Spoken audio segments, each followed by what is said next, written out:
Okay, YouTube, how you doing? Price Down Mall here again. Today, I'm actually going to be configuring an Antminer S9. Interestingly enough, super old Bitcoin miner that I actually found in my garage. I actually found two S9s brand new in my garage. I guess from the leftovers I had from my crypto days, and pretty amazing.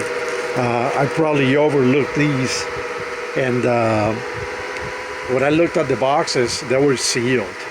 Okay, which means I've never opened these and used them with the rest of the stuff. I probably ran out of receptacles, but anyways, I just wanted to show that this particular machines, this one's being S9i's 14 terahash machines from back in the day. I'm not sure exactly how old these are, but at least I would think they're at least 4 or 5 years old, easy. Even though they're new, brand new, they've never been used. Like I said, brand new, they've never seen a bit of dust on them. Okay, hash boards are new. I'm not even know if they're gonna power on. I would think they are. I mean, sometimes insects do tend to get into them, especially when they're sitting around in a garage, I suppose. But I think this will be okay. And I'm going to configure them with Braiins firmware, okay? And I save the Braiins firmware because I already have, as you can see, another device here in my rig. And I have 2 more there. As you can see, I got 3. I only got the one going. This one here is an S9, just a plain S9, and it's hashing at 13.5 terahashes. And it has the Braiins firmware that I use because I was actually able to tune it and lower the power consumption. Efficiency stays the same, but the power consumption to about 83 watts per hash or something like that. So it's consuming about 1100 watts compared to 1350 watts or something like that if we had the stock firmware.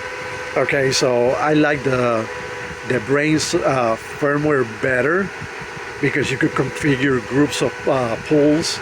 And you could actually take this device in particular, and if you've ever seen one of these, you will be able to configure your pools and give it a fixed ratio to where you could mine to, let's say, 4 different pools, okay, at the same time, and divide your little bit of hash power, in this case 13.5 terahashes. You could divide it. You could divide it in 2, you could divide it in 4.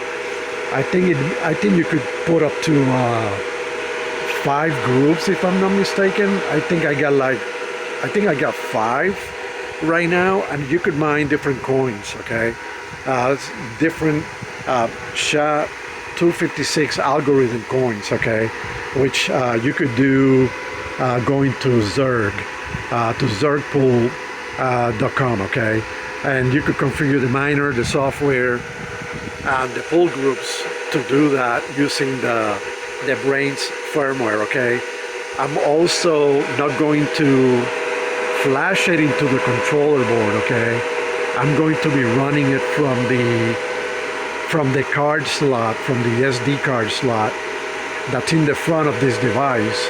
And the way you do that is that all you have to do is disconnect your wires from here, okay, and switch a jumper over. There's I think 2 sets of jumpers, and all you have to do is Google the S9 controller board, and all you have to look for is how to flash the control board, and it will tell you what jumper you have to move over, and basically you just leave it like that. You move it over, leave it like that, and then you could actually run the Braiins firmware or software from the device without changing what's already flashed into your controller board, okay, which is quite of an advantage considering these are pretty old, and in my case I want to keep the original firmware installed, okay. So I will be running the software from Braiins from the SD card, and I don't think that you could see it here. Oh yeah, right there, you could see the SD slot right there.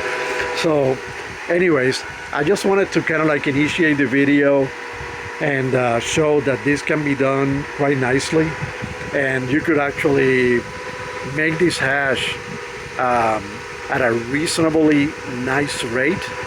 I have two of the 14 terahashes plus this one, so 3 machines.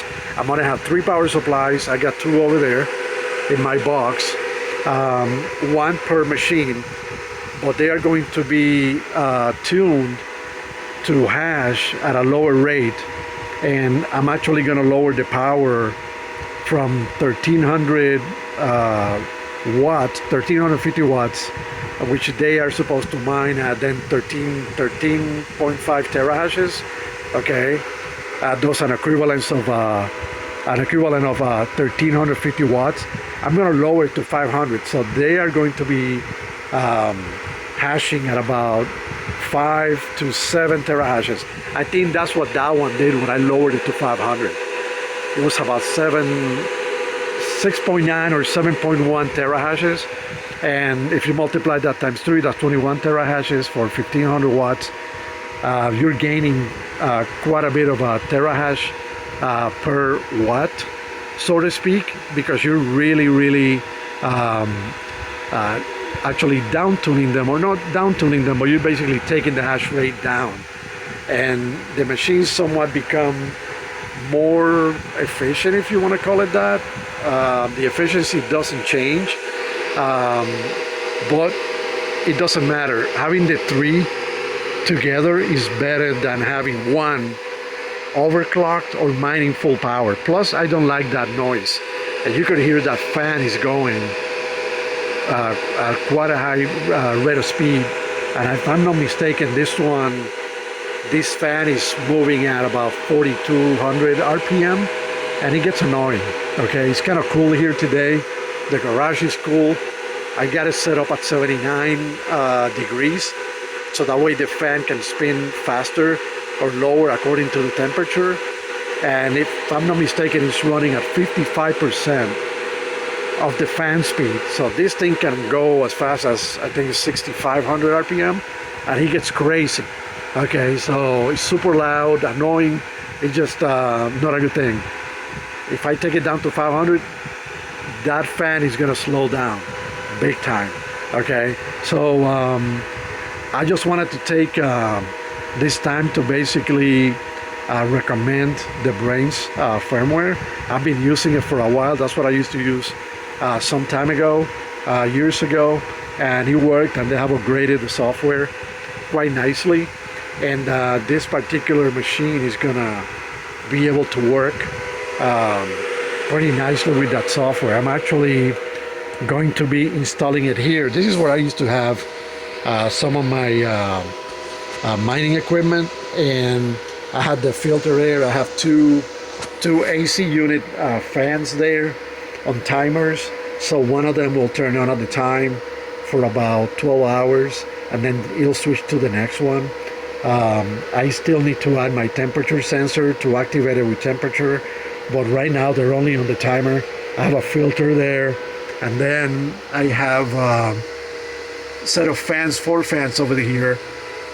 These run at about 3000 RPM, and I'm using some PWM controllers, 1 per, and I need a power supply that will control the voltage to actually keep those fans working properly for me, as you can see. And that takes the hot air into the attic. Okay, so this rig has proven to be successful for me. Keeps the noise down. I'm gonna be putting the 2 ASICs in here, probably migrate the 3rd one, this one here, into this. That way I can keep them all together and filter the air or whatever, and then I'll put my lids to cover this up right here, okay, and then all of the air is going to come in through there, going up into the machines and then being sent right there, okay. Anyways, going back into this will be running at 230 volts, okay. Like all of my rigs, I never run at 115, and the firmware should work really nicely. Like I said, what I'm going to do is that I'm not going to configure these because I already got that one running, so it will be basically the same. But this one here, what I'm going to do is that I'm going to show the configuration I got on the Braiins software, and the advantage is, like, I don't know if I mentioned that already, but it's like I can make groups, the groups of pools that I want to mine to. It doesn't have to be the same pool, it could be a different pool. And in my case, I have, I think, four. I have three different pools within the same pool range, but they have different coins I can mine. So I got three configured on this machine, on the firmware that's running from the SD card. And this particular machine has two sets of firmware in it. It has the Awesome Miner firmware, which is still on that control board, and then the SD card, which has the Braiins firmware or software in it that can be configured and run separately, okay. So other than that, guys, this is just an introduction to what I'm going to do and some of the setup I got going on here.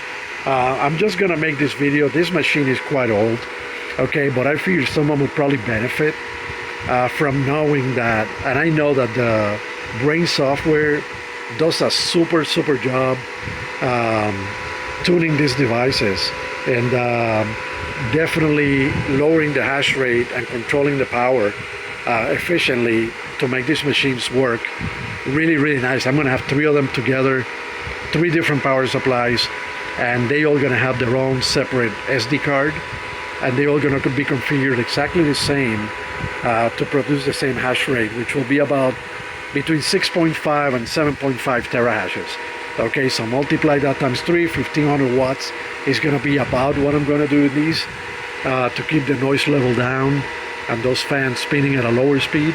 And I guess that will call this video, I'll call this video part 1, and until the next one, guys, wait for the second part. Thank you.